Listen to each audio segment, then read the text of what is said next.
Good morning. It's 7:40 in the morning, and I want to share with you how beautiful it is first thing in the morning. You're on the mountain. The fog is particularly thick today. Oh, interesting. What have we got here?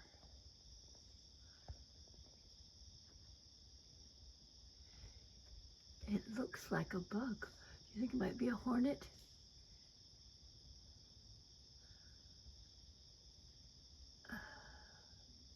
Or a wasp? I know I had an encounter with a wasp nest about 3 weeks ago. I was trying to plant some things, squash plants. I think they were up in the garden. They were up in the railroad ties. You know, we have to stay alert. This is their territory. It isn't ours just because we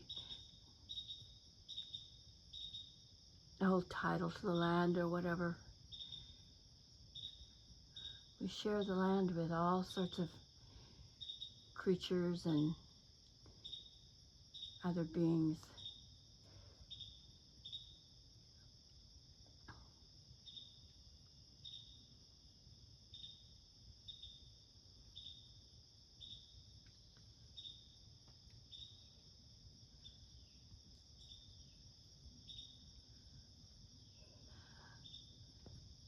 My brother says these trees are about 130 feet tall.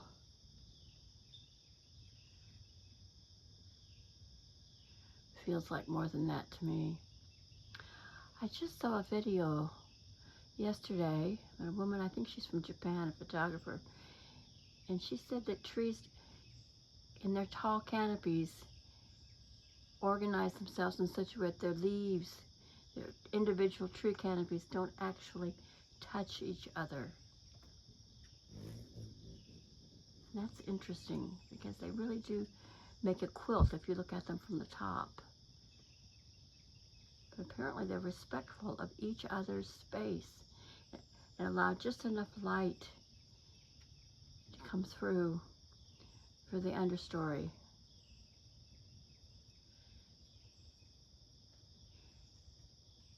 I'm taking a few minutes this morning to all by myself, well, of course with you, but all by myself to experience my garden. Tomorrow I'll have guests here for our monthly home and garden. And you look at how beautiful things are. We're gonna just sit and look. We did a big tour of the garden when I first came back from being away for 2.5 weeks.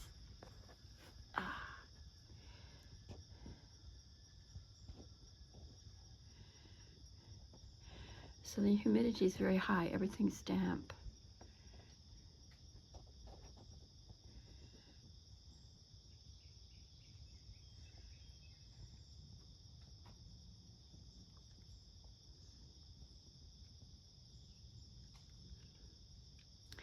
You can see the hummingbird feeder holds about 2 cups and it's down to 1 inch left. Oh, we have a hummingbird wanting to come in. Okay, I'll see if I can get you in closer.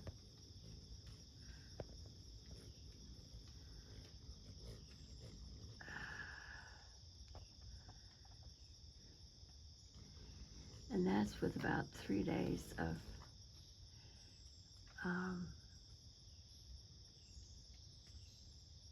being fresh.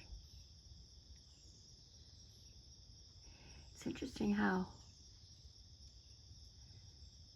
they have favorite feeders. There's a second one, that one holds a quart. There's another one, holds a couple of cups. Now sometimes the ants, in spite of my having moats, the ants will get in. Hummingbirds will avoid that feeder.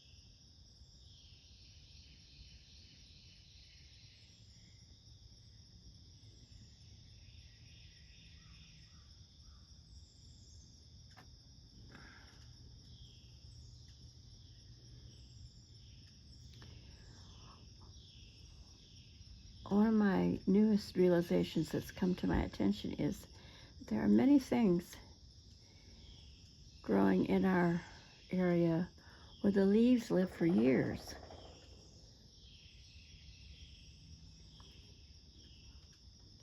The hostas come back fresh every year. Many of the ferns come back fresh every year. But there's some things, like my rhododendron bushes.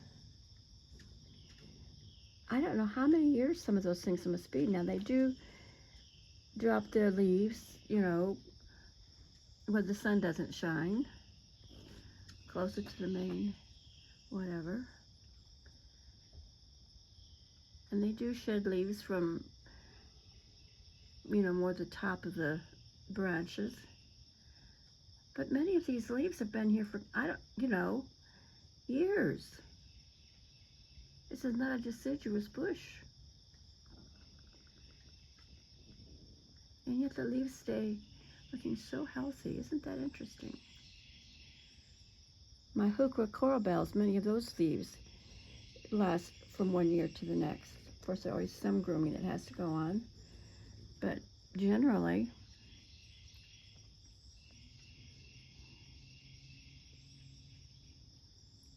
and what about our evergreens where things stay fresh? That evergreen right there, it's very slow growing. I planted that probably 6 years ago when I first moved in. And now look, it's about maybe 14 to 18 inches tall. It's spread a little bit, maybe 4 or 5 inches. But that's okay. One of the things I bless Laura answered for is getting really clear that it's easy. It's the thing to do to move. We're gardeners and it's our job to take care of it. So if a plant gets too big, we can relocate it. If it doesn't work anymore, if it's sick, it's okay to let it go, re-gift it to someone else and put something that you really like there. And I don't mind that being there at all right now.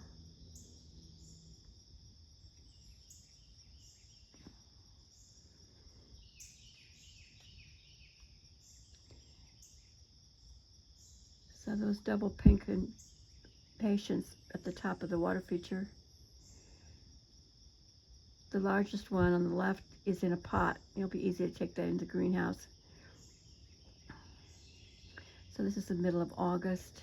No, it's the 1st of September tomorrow. So September. So we really only have about 6 weeks before we have to start moving things inside. Because the middle of October is when we potentially have our first frost.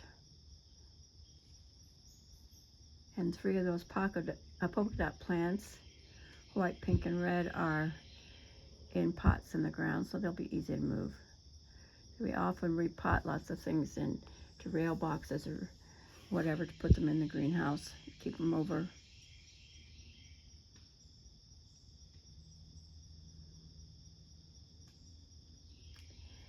You see the coffee cup up there? You can actually see it today. I haven't gotten around to planting the dragon wing begonia. I just set it in there in the pot, and the variegated wandering Jews, and also in a hanging basket, and I just set that at the base. I have to figure out what to do with the coffee cups. That pot is too heavy for us to move again. Even if you had equipment to move it, that's too much of a slope. And it was a pain to move there. I don't know how I'm going to repot that beautiful big coffee cup. We kept that over last winter in the greenhouse, and it did just great. It grew a little bit.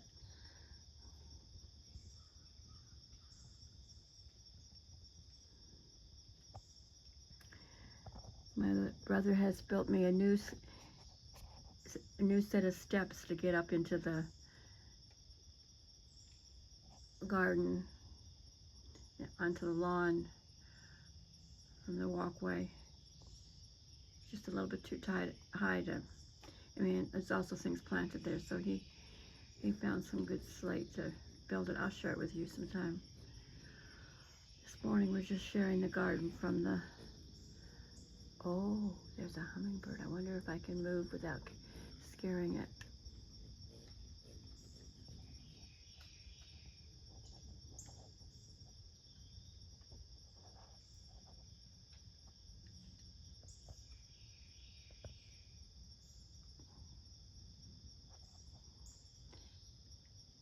Sun's not up, it's difficult for you to see its tail feathers.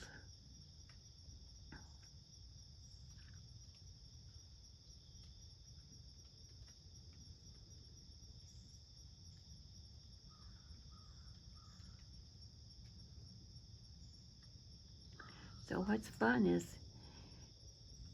after doing, this is my 6th year, so the hummingbirds now feel comfortable to sit and drink for a full minute sometimes.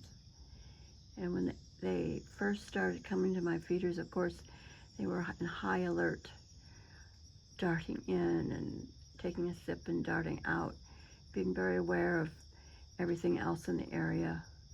Any noise or whatever, they would fly away quick to someplace safe. So for this one to sit here this long is it's something, a testament to, they now understand that they're pretty safe. I don't know what the natural predators are for hummingbirds. Are there flying birds that catch them? I mean, they can fly really fast. I know they must be terribly vulnerable at night. I heard a sound. Sometimes it's just something falling from the trees. But you know, at night, there's a word for it. They go into a slumber that is, their heart rate drops down probably to 1/5 of what it normally is. I think something like 50 beats per minute instead of 300 or something like that. And they have to be very vulnerable when they're in that state. And I wonder where they perch and what kind of circumstances they require to feel safe.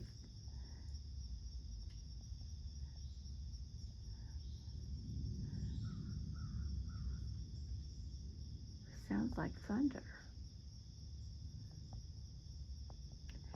We sat out here one day during a rainstorm. There's a video on my channel. Oh, here, the bird has come back.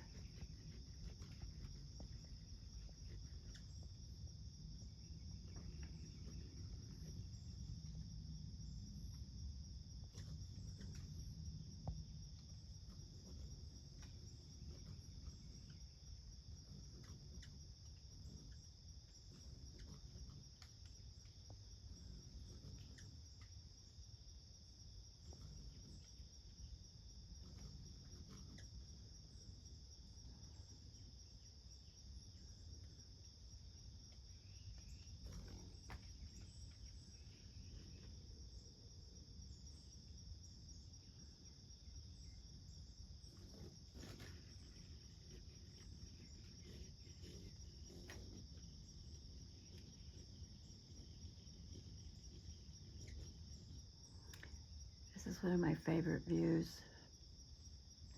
You see the grass on the, tall grass on the hill straight through from the impatiens to the no-no garden? That's on our neighbor's property. He usually whacks it down about once a year, but I just think it's beautiful, and I don't think it's anything extraordinary. I think it's just a natural thing for this part.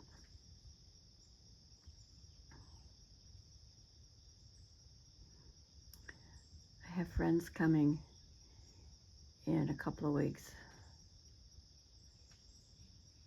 and Chuck is going to help me with my water feature challenge, and I'm going to see if maybe he wants they're not particularly interested in going out and doing all that much in the area. And the truth isn't all that much. Some of the things are like, once you've seen it, you've seen it. You don't have to do it again. So I'm having a little challenge with my drip system. The boxes didn't turn on this year. We changed out the batteries twice and they aren't working. But we've had good rain. It was only about 6 weeks that we didn't have rain for a while. It takes me about 1.5 to 2 hours to water.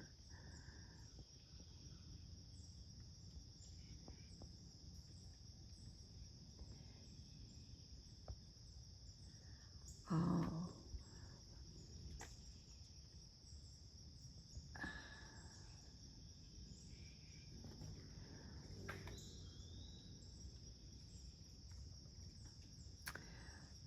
Oh, share what's on my table here.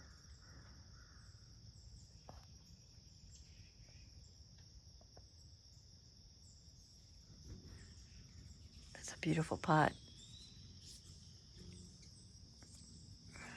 I think this is the one that is a Chinese fish bowl. It has things painted on the inside of it. So of course I am not going to cut